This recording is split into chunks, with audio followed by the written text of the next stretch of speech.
झारखंड में चुनाव से पहले सियासी बाजी उलझती नजर आ रही है। एक तरफ हरियाणा में शानदार जीत के बाद बीजेपी के हौसले बुलंद हैं, वहीं दूसरी ओर सीट बंटवारे पर झारखंड में जिस तरह से फैसला लिया गया है, उससे सवाल उठ रहा है कि क्या गठबंधन में आगे सब कुछ ठीक चलेगा या फिर नहीं।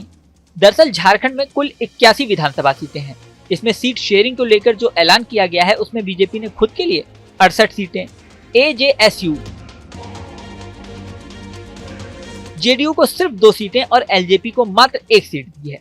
मजेदार बात यह है कि चुनावों की तारीखों के ऐलान से पहले असम के मुख्यमंत्री और झारखंड विधानसभा चुनाव में भाजपा की ओर से सह प्रभारी हेमंत बिस्व शर्मा ने एनडीए में सीट शेयरिंग के संकेत दे दिए थे। तभी से ये कयास लग रहे थे कि जेडीयू को 2 से ज्यादा सीटें मिलना मुश्किल है।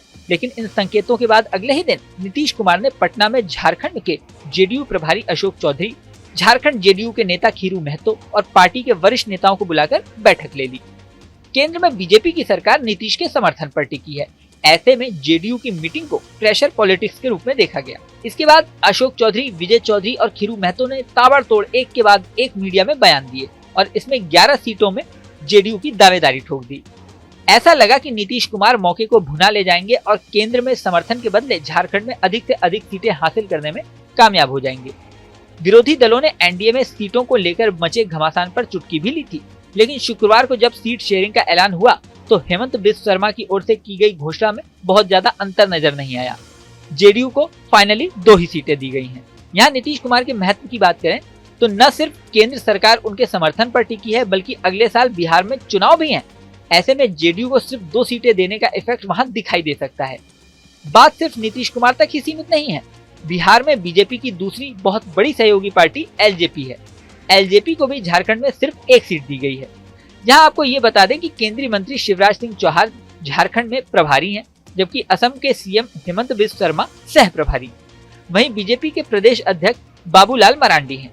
बाबूलाल मरांडी पिछले चुनाव तक जेवीएम के अध्यक्ष थे, लेकिन बाद में उन्होंने अपनी पार्टी का विलय बीजेपी में कर दिया। अब अगर दूसरे पाले की ओर देखें तो कांग्रेस, जेएमएम और आरजेडी में सीट बंटवारे को लेकर अभी तक सहमति नहीं बन पाई है। कमाल की बात यह है कि पहले दौर की 43 सीटों में वोटिंग के लिए नामांकन भी शुरू हो चुका है। दावा किया जा रहा है कि लोकसभा में विपक्ष के नेता राहुल गांधी 19 अक्टूबर को रांची में पहुंचेंगे। राहुल गांधी और तेजस्वी यादव की मुख्यमंत्री हेमंत सोरेन के साथ मीटिंग भी होनी है, जिसमें गठबंधन के घटक दलों की सीट शेयरिंग के फॉर्मूले को अंतिम रूप दिया जा सकता है। हालांकि सूत्रों का दावा है कि 43 से 44 सीटों पर जेएमएम चुनाव लड़ सकती है। कांग्रेस को गठबंधन 28 सीटें दे सकता है। आरजेडी को 5 से 6 सीटें दी जा सकती हैं। वहीं लेफ्ट को 3 से 4 सीटें दिए जाने पर सहमति बनाने की कोशिश हो रही है। सूत्रों का कहना है कि आरजेडी को एडजस्ट करने के लिए कांग्रेस, लेफ्ट के लिए जेएमएम को सीटें छोड़नी होंगी। लेकिन यहाँ एक पेच और है। दावा किया जा रहा है कि कांग्रेस ज्यादा से ज्यादा सीटें पाने की कोशिश कर रही है, लेकिन हरियाणा में बीजेपी से मात खाने के बाद कांग्रेस खुलकर नहीं खेल पा रही है और इसी का फायदा सहयोगी दल उठाने की कोशिश कर रहे हैं। अब फाइनली कितनी सीटों पर सहमति बनती है, ये देखने वाली बात होगी। बता दें कि झारखंड में 13 नवंबर और 20 नवंबर को वोटिंग होनी है, जबकि 23 नवंबर को चुनाव परिणाम सामने आएंगे। इस वीडियो में फिलहाल इतना ही, लेकिन जाने से पहले सबसे जरूरी बात, हमारे चैनल न्यूज नेशन को आपने अगर सब्सक्राइब नहीं किया है तो सब्सक्राइब कर लें। इसी के साथ स्क्रीन पर दिख रहा बेल आइकन प्रेस कर दें, जिससे हमारे नए नए वीडियोस की नोटिफिकेशन आपको मिलती रहे। मिलते हैं नेक्स्ट वीडियो में, बने रहें न्यूज नेशन के साथ।